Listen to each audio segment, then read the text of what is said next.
Simple question, first of all, how long has Skitty Puppy been together, and how do you get together?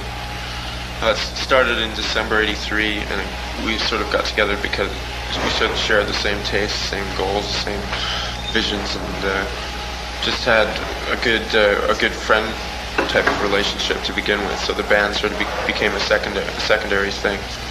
The band sort of was created by a fluke. We were just sort of fooling around with equipment, and we were faced with support by a few people in Vancouver that continued us to go on, and it sort of spawned into something that became what it is. So I mean, was it like one night getting together and it just went from that? Yeah. Well, actually, one day. Four track experiments. And it more or less still continues in that way. I mean, we still do a lot of the recording on 4-track, and then we'll go into the studio and either redo it or just use the 4-track and go from there. So it's all basically a living room project that's just expanded to the stage. You say you all have the same visions. What exactly? Just to do something different, please ourselves in the way of we're all collectors of music, records, tapes, and to go out and produce it yourself is even more pleasing than finding a rare cassette of records. So, I mean, that in a way, I guess that's our goal. Music is the most important thing, anyways, for me. So what is success then? That's what your goal is. Well, what is success? What would be success for you?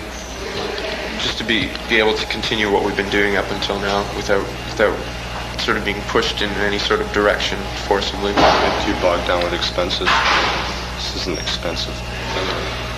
And if lots of people like it in the meantime, that's it's an added bonus, right? I'll describe it as sort of a doom and gloom sound. Is this like, how much is it yourself, that's what you believe in, as in you're depressing people, or is it just how much is it just theatrics, or what exactly?